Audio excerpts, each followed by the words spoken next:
Ketujuh langit aku puja. Jelmalah dikau dengan jasadku. Wah.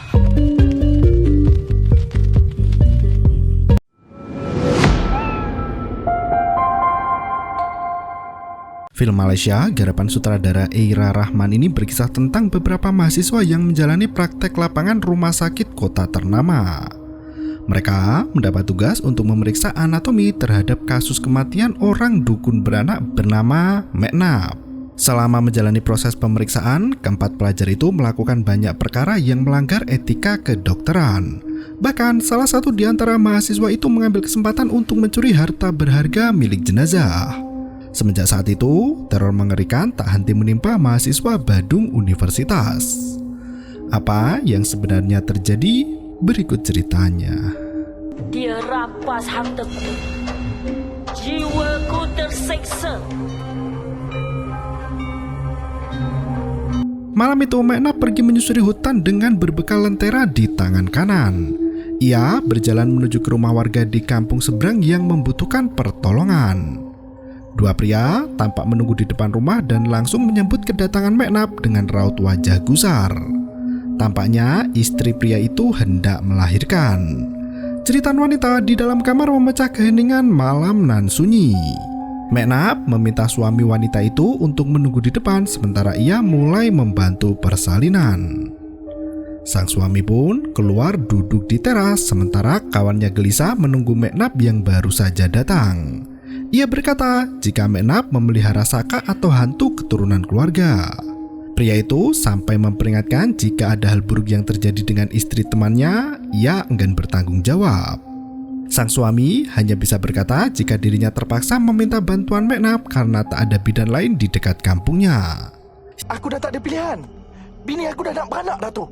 Si istri sudah akan melahirkan dan terus merengek kesakitan membuat pria itu nekat meminta bantuan sang dukun beranak.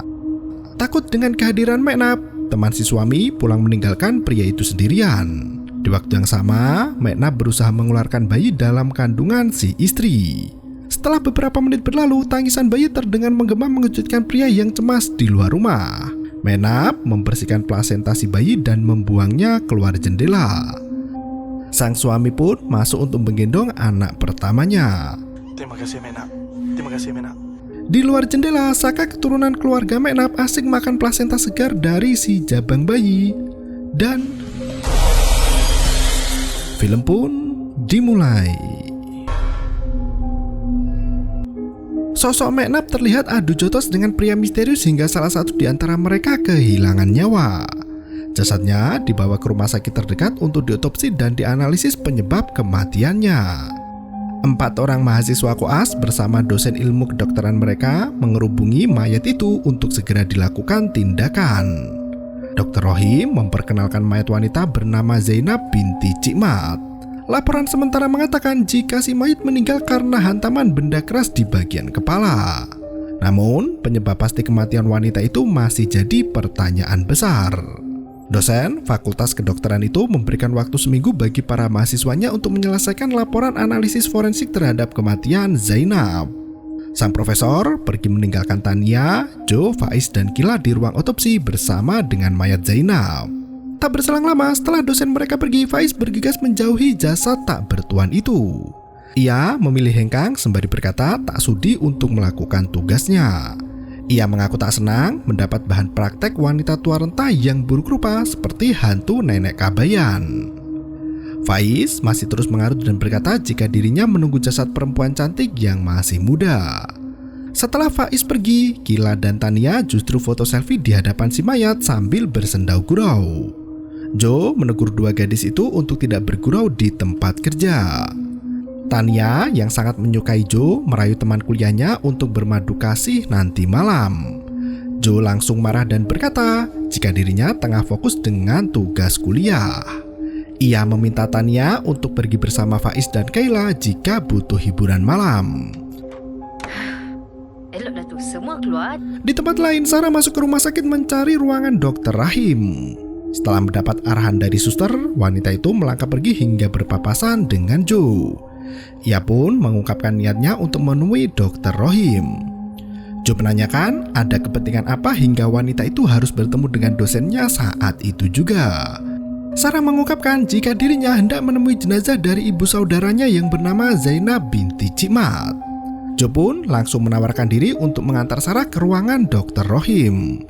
Ia memperkenalkan diri pada gadis itu dan menjabat tangan. Kejadian itu dipergoki Tania yang langsung cemburu.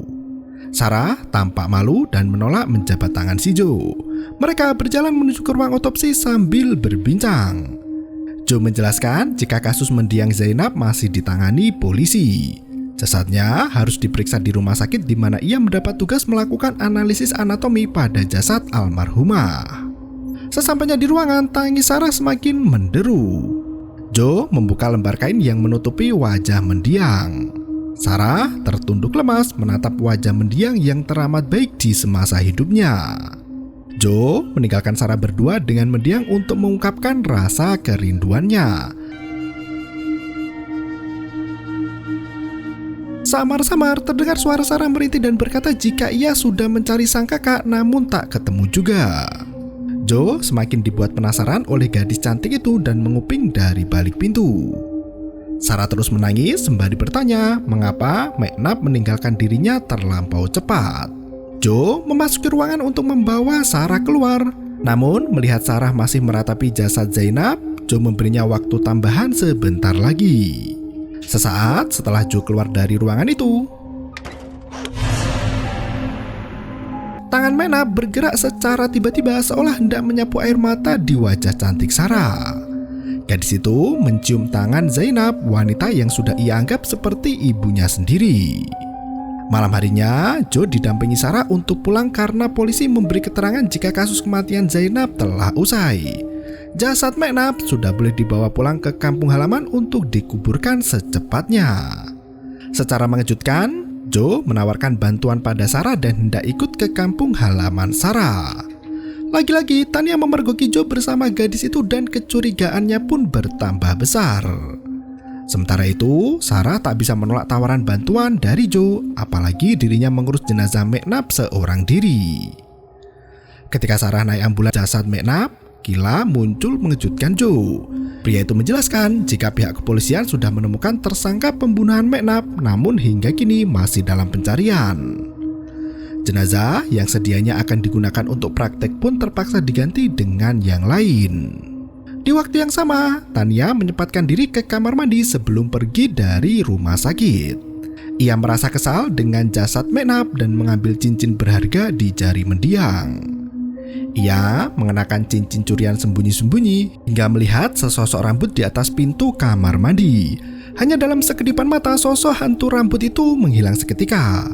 Tania buru-buru keluar dari bilik toilet dan menyadari tak ada siapapun di kamar mandi selain dirinya.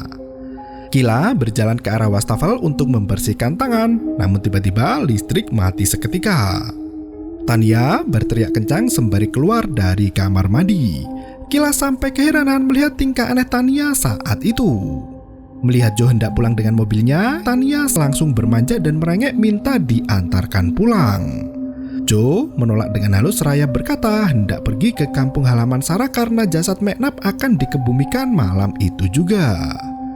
Joe mengaku iba dengan nasib McNabb dan keluarganya yang jasadnya sempat ditahan dan hendak dijadikan bahan praktikum. Mengetahui hal itu, Kila langsung masuk ke mobil untuk ikut ke kampung halaman Sarah. Tania terpaksa ikut ke dalam mobil untuk pergi bersama Joe dan Kila. Tiba-tiba, Faiz muncul mengejutkan mereka semua dan ikut juga ke kampung halaman Sarah. Dalam perjalanan, mobil mereka mengalami beberapa kendala sampai harus memutar untuk menghindari penghadang jalan. Di waktu yang sama, Sarah bersama satu pelayat membaca surat Yasin di samping jasad McNabb. Tak banyak pelawat yang datang dikarenakan jarak rumah yang berjauhan serta waktu sudah larut malam. Hanya Udin yang mau mendoakan almarhumah. Di tempat lain, Joe dan teman-temannya masih di perjalanan dan berhenti di tengah hutan karena Faiz hendak buang air. Tania sampai mengira jika mereka salah jalan. Joe memeriksa GPS dan meyakinkan diri jika mereka tak salah arah. Faiz berlari masuk ke hutan dan langsung ngencing di bawah pohon. Kila mengaku ketakutan di mobil melihat lingkungan hutan tanpa penerangan dan tak terlihat ada rumah penduduk. Joe mencoba menenangkan Tania dan berjalan kembali ke dalam mobil. Tiba-tiba, samar-samar sosok hantu wanita tampak berdiri di bawah pohon yang gelap. Joe cukup terkejut melihat pemandangan itu di mana sosok wanita tiba-tiba saja menghilang tanpa jejak. Pria itu buru-buru masuk mobil dan menyalakan mesinnya. Aneh, mobil yang semula baik-baik saja kini tak mau menyala. Kila dengan entengnya langsung menyalakan Sarah yang dianggap sebagai pembawa sial. Ia juga berandai-andai jika mereka sebenarnya tidak perlu datang ke kampung itu. Sosok hantu yang menabrak kaca jendela mobil membuat Joe dan teman-temannya lari kalang kabut keluar dari mobilnya. Udin dan Sarah dikejutkan dengan tamu larut malam yang terus berteriak mengucapkan salam. Ternyata seorang warga datang untuk mengantarkan rombongan Joe dan kawan-kawan ke rumah Meknap. Mereka bertemu di persimpangan jalan dan diantar warga menuju ke rumah mendiang. Udin meminta tetangganya itu untuk masuk ke rumah Meknap sembari mendoakan sejenak. Pria itu tampak ketakutan dan menolak permintaan Udin dengan alasan banyak pekerjaan. Melihat Joe di depan rumah, Sarah langsung menyambutnya. Sarah memperkenalkan Joe pada Udin sebagai orang yang membantu mengurus jasad Meknap di rumah sakit siang tadi. Joe langsung memperkenalkan teman-temannya di mana mereka adalah mahasiswa koas kedokteran yang praktek di rumah sakit tersebut. Ia menjelaskan niat kedatangannya adalah untuk ikut menguburkan jasad mendiang. Udin pun merasa tertolong karena semakin banyak orang pekerjaan menjadi terasa mudah. Tania terlihat tak senang dengan Sarah dan mengajak Kila untuk ke toilet yang berada di belakang rumah.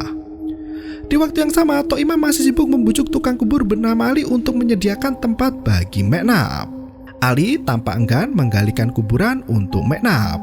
Ia berkata tak sanggup melakukannya karena teringat kejadian masa lalu. Ternyata putri kandung Ali pernah diganggu oleh hantu saka milik Meknap.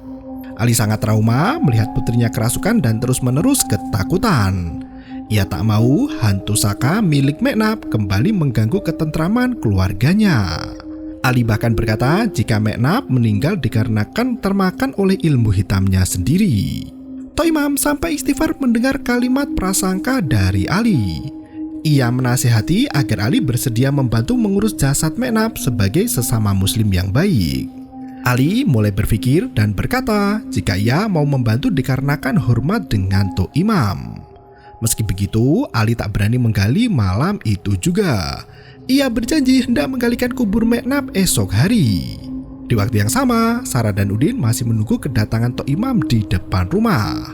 Di toilet belakang rumah, Tania terlihat sangat ketakutan sampai tangannya gemetaran. Toilet itu hanya ditutupi bambu dengan sumur tua di dalamnya. Samar-samar, Tania mendengar seseorang menangis di samping toilet itu.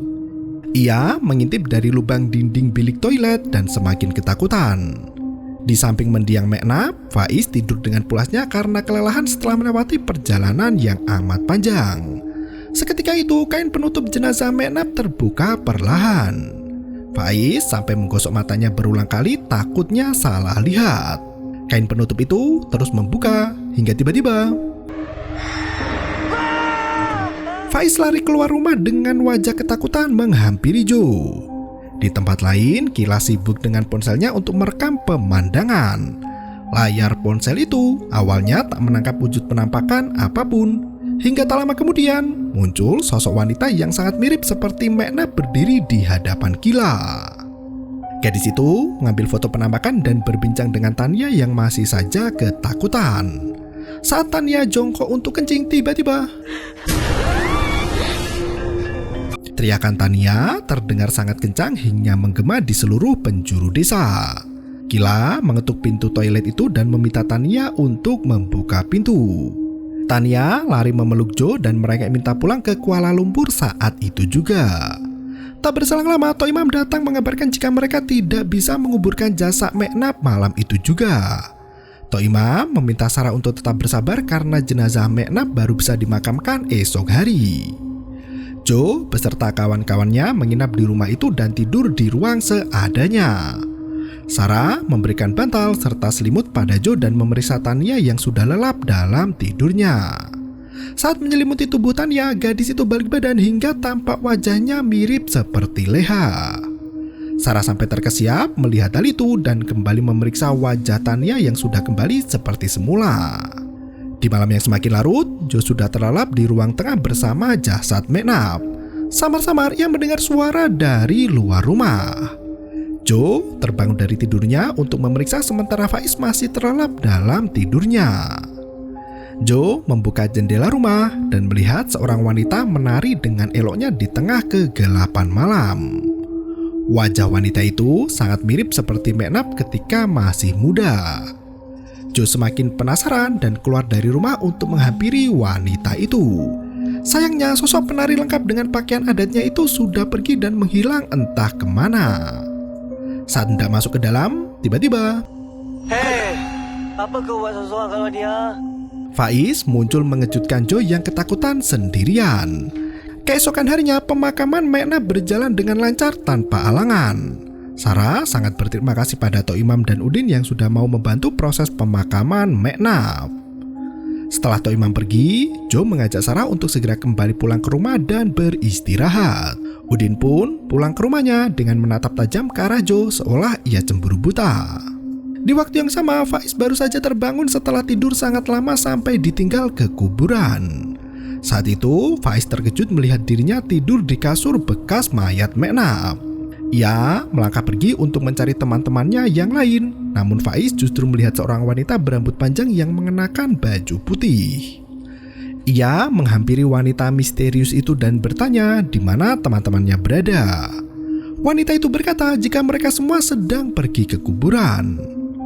Tak berselang lama, Joe pulang ke rumah bersama Tanya, Kila, dan Sarah. Faiz langsung marah karena ditinggal sendirian dan tidak diajak ke pemakaman. Kila berkata sudah membangunkan Faiz namun tak mau bangun juga. Faiz justru berkata jika ia ditemani seorang wanita. Sarah langsung terkejut, wanita siapa yang dimaksud Faiz? Selama ini McNabb hanya tinggal seorang diri di dalam rumah. Sore harinya, Joe berpamitan pada Sarah untuk kembali ke kota dan menyelesaikan studinya. Sarah sangat berterima kasih atas kebaikan Joe beserta kawan-kawannya yang mendampingi hingga proses pemakaman usai. Joe meninggalkan nomor teleponnya untuk Sarah dan berpesan agar Sarah tidak ragu menghubunginya jika membutuhkan bantuan. Mereka menaiki mobil dan kembali ke kota sementara Sarah masuk ke dalam rumah itu bersendirian. Dalam kesedihannya, Sarah mengenakan pakaian McNabb yang sering digunakan untuk mengajarinya menari. Ia mengenang sosok McNabb yang dulu pernah memberinya barang pusaka berupa gelang dan kalung. Ia meminta pada Leha dan Sarah untuk menjaga gelang itu seperti menjaga diri sendiri. Dalam perjalanan ke kota, Tanya melihat Kila dan Faiz sudah tertidur di bangku belakang. Ia pun berbicara dengan Joe jika Sarah adalah seorang ahli sihir. Tanya berkata jika semua warga kampung yang mengenal McNabb percaya jika wanita yang meninggal itu memelihara saka. Oleh sebab itu, warga kampung tak ada yang melawat karena takut dihantui oleh saka McNabb. Sesampainya di rumah, Joe masih terus memikirkan Sarah. Hingga sekelibat bayangan melintas di belakang mengejutkannya. Pria itu mengikuti kemana bayangan itu pergi hingga tiba-tiba Maksum muncul secara mengejutkan hingga membuat Joe terperanjat melihatnya. Maksum justru marah dan mempertanyakan kemana saja Joe seharian pergi. Orang tua Joe mengkhawatirkannya hingga membuat Maksum ikut resah. Malam harinya, seorang pria tanpa melakukan ritual untuk membangkitkan arwah McNabb. Tanya yang tengah bersantai pun ditemui oleh arwah McNabb yang terus melotot ke arahnya. Sontak, Tanya berlari memeluk Kila sembari menceritakan penampakan hantu yang baru saja dilihatnya itu. Di tempat lain, Faiz menemukan seseorang misterius duduk di dalam mobilnya.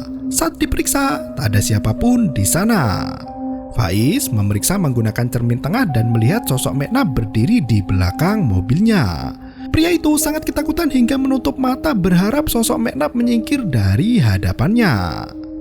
Joe terbangun jam 5 pagi dan mengendap pergi ke teras depan rumah. Ia duduk sembari merenungi kematian McNabb yang misterius.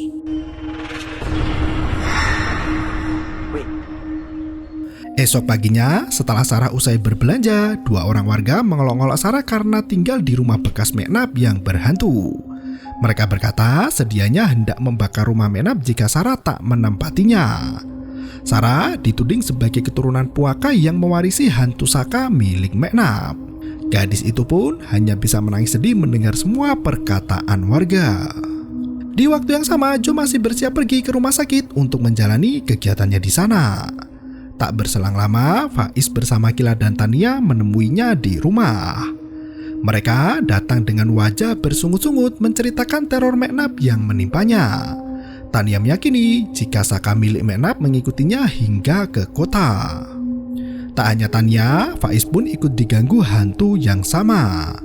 Joe meminta teman-temannya untuk pulang ke rumah karena ia hendak kembali ke kampung halaman Sarah lagi. Tania langsung mencegah kekasihnya pergi. Ia sangat khawatir jika hal buruk terjadi pada Joe. Pria itu tetap memaksa pergi untuk menemui Sarah. Hal itu membuat Tania semakin terbakar api cemburu dan memohon pada Joe untuk tidak ke sana. Joe membentak Tania sembari melangkah pergi karena tak ada siapapun yang bisa menghalangi keinginannya itu. Di waktu yang sama, Sarah melangkah melewati hutan dan bertemu dengan hantu saka yang mirip dengan Leha. Tania, Kila, dan Faiz terpaksa ikut Joe ke kampung halaman Sarah. Mereka menyempatkan diri mampir ke warung sekitar hingga Joe mendengar pembicaraan dua warga setempat. Mereka membicarakan Sarah dan rumahnya yang berhantu. Joe langsung menyambangi warga kampung itu dan bergabung makan bersama mereka. Joe memperkenalkan diri pada mereka sebagai teman dari Sarah. Warga kampung langsung berkata jika Sarah memiliki saka warisan dari Meknab. Keluarga Meknab memang terkenal sebagai keluarga Puaka yang gemar memelihara makhluk halus sebagai peliharaan mereka untuk mencari nafkah dan kekuatan. Mereka bercerita perihal kakak Sarah yang bernama Leha yang sering berlarian ke penjuru kampung karena takut melihat hantu. Mereka mengolok-olok Leha sebagai tukang sihir yang takut hantu. Ehsan, pemilik kedai, meminta dua temannya, Man dan Usup, untuk berhenti membicarakan orang mati. Joe akhirnya bertanya pada Ehsan terkait kebenaran berita keluarga Meknab dan Sarah. Ehsan pun membenarkan semua cerita itu namun tidak memaksa Joe untuk percaya. Joe dan kawan-kawannya melanjutkan perjalanan menuju ke rumah Sarah dan memergoki gadis itu lari memasuki rumahnya. Mereka memanggil Sarah dari luar namun tak kunjung mendapat jawaban. Tiba-tiba Sarah sudah berdiri di belakang Joe menawarkan mereka masuk ke dalam rumah sembari berbincang. Tania menolak untuk masuk ke dalam rumah itu dan berkata pada Joe jika ia tidak suka dengan Sarah. Joe melangkah pergi meninggalkan Tania dan memilih untuk mengejar cinta Sarah. Tania semakin emosi dibuatnya. Kila menenangkan Tania dan berkata untuk tidak berharap lebih pada Joe. Tania justru mengatakan jika dirinya sudah melakukan banyak hal demi mendapatkan cinta Joe. Sama seperti Kila, Faiz menasihati Tania untuk tidak mengejar Joe karena temannya itu terlihat sangat menyukai Sarah. Kila menunjukkan sebuah foto saat mereka selfie di depan jasad Meknab. Ternyata saat itu mata Meknab terbuka lebar seolah marah dengan tingkah mereka berempat. Tak hanya itu, Kila juga menunjukkan penampakan sosok Meknab ketika ia tinggal di rumah Sarah waktu pemakaman Meknab. Sarah yang sibuk menyiapkan makanan di dapur terkejut melihat hantu wanita di balik pepohonan. Penampakan itu hampir membuat tangannya terpotong. Joe menghampiri Sarah untuk berbicara berdua. Joe mempertanyakan asal-usul Sarah karena banyak desas-desus terkait keluarga gadis pujaan hatinya itu. Sarah pun bercerita setelah orang tuanya meninggal, Sarah dan Leha tinggal bersama Meknab. Ia selalu merasa disayangi sepenuh hati. Sarah bahkan tak tahu apa yang Meknab lakukan pada mereka hingga semua orang membencinya. Warga kampung banyak berkata jika Meknab mengamalkan ilmu hitam. Sementara Sarah sendiri tak pernah tahu apa yang dikatakan warga itu benar atau salah. Yang jelas, keluarganya sering dihina dan dicaci warga sejak ia kecil dulu. Sementara Leha menghilang di suatu malam secara misterius bahkan setelah gadis itu berjanji untuk tidak meninggalkan Sarah. Gadis itu menangis sembari berkata hanya Udin dan Tok Imam saja yang bersedia membantu jika keluarga mereka kesulitan. Dari kejauhan, Udin melihat Sarah berduaan dengan Joe dan membuat hatinya terluka bagai teriris perih. Joe kala itu berjanji akan selalu menjaga Sarah dan ada untuk Sarah kapanpun dan dimanapun berada. Sarah masuk ke dalam rumah untuk memasak makanan dan menjamu tamunya itu. Faiz ditemui oleh sosok Leha lagi yang sedang mencari Sarah. Saat ia hendak kembali, sosok itu sudah menghilang. Malam harinya mereka masih berada di sana dan berniat untuk menginap 1 hari. Faiz membujuk Jo untuk pulang malam itu juga, namun Jo tak mau. Seketika itu lampu rumah Sarah padam. Kila dan Tania berteriak histeris dan berlari menghampiri teman-temannya yang lain. Tak berselang lama, Sarah muncul lagi membawa lilin. Sarah menjamu para tamu dengan cahaya lilin di antara mereka. Ia menceritakan jika Meknap dulunya adalah seorang penari Makyung. Tarian itu diwarisi secara turun-temurun termasuk ke Sarah dan Leha. Sayangnya, Sarah tidak boleh menunjukkan tarian itu pada orang lain. Tarian Makyung dulu dipersembahkan di dalam istana raja dengan nyanyian merdu. Sarah menyanyikan lagu tarian Makyung dan membuat Tania emosi. Ia mengajak Kila pergi, sementara Jo tersipu mengagumi suara Sarah yang terdengar merdu di telinganya sendiri. Di tempat lain, Udin melakukan ritual sihir di tengah sungai lengkap dengan lilin, dupa, dan kembang 7 rupa. Ia memanggil Saka untuk menjadi pendamping setianya. Melihat foto Leha, Faiz bertanya pada Sarah siapa gadis itu karena ia sering melihat Leha berkeliaran di rumah Sarah. Tania yang marah pergi menuju hutan meninggalkan Kila. Terpaksa Kila ikut masuk hutan dan menyambangi Tania. Ternyata gadis itu kerasukan setan dan menyerang Kila. Teriakan Kila sampai membuat Jo, Faiz, dan Sarah keluar dari rumah. Udin masih terus merapalkan mantra hingga akhirnya sosok yang dinantikannya muncul juga. Di waktu yang sama, Tania yang kerasukan menyanyikan lagu tarian Makyung di hadapan teman-temannya. Sarah memanggil Tania dengan sebutan Meknap. Sarah menangis melihat Meknap merasuki Tania. Ia meminta Meknap untuk tidak mengganggu teman-temannya karena mereka semua adalah teman yang baik. Meknap mengungkapkan jika Tania telah mencuri cincin miliknya yang berharga. Jiwa Meknap tersiksa dan ia ingin Tania juga merasakan siksaan yang menderanya itu. Seketika Tania merengek kesakitan dan meminta tolong pada Jo. Melihat ada Faiz di hadapannya, Meknap semakin murka dan berkata jika mulut Faiz harus dijaga. Seketika itu darah kental keluar dari mulut Faiz dan mati di tempat. Meknap menuju ke arah Jo dan mengancam untuk tidak mendekati Sarah. Saat ia menyerang Jo, Udin muncul dan langsung menyembuhkan Tania.